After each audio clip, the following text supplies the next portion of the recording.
This is dry ice. Dry ice is carbon dioxide, the stuff we breathe out, in solid form.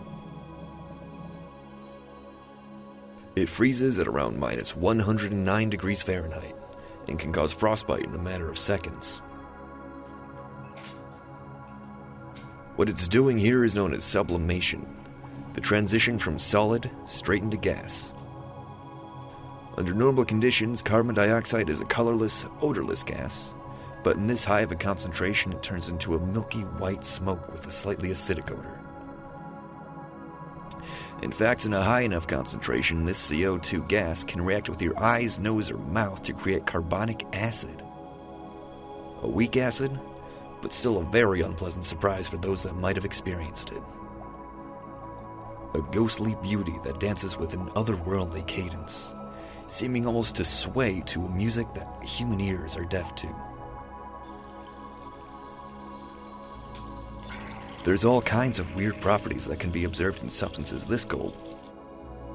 Here we see it dancing across a pan, propelled along by the gases it releases as it sublimates. It works a bit like a hovercraft, floating on the thin layer of gas that is constantly escaping from its underside. When we try to stop this from happening, it simply starts to build up pressure until the gases force their way through.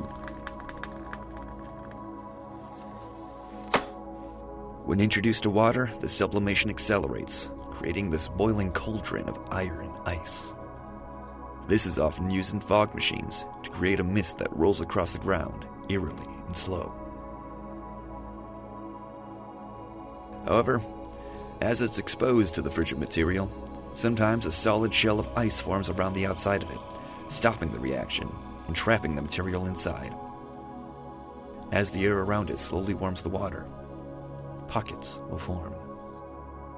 These tiny pinholes allow the trapped gases to erupt out of them, forming freezing cold geysers of dense fog.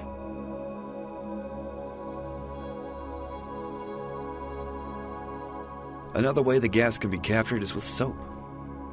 The gas will fill into bubbles, much like those that you may have blown in a distant summer memory. But if we spread the soap solution as a thin layer over the top, we get to see it well up into this little balloon and ever so slowly grow until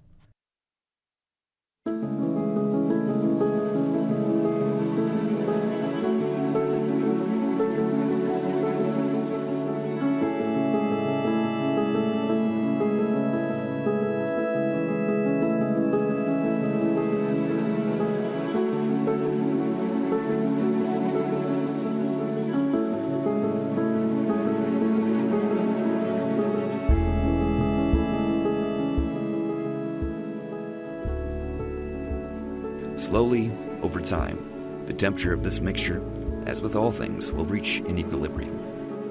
As all things slowly interact with each other, this dry ice will dissipate back into a colorless, odorless carbon dioxide, leaving us right back where we started.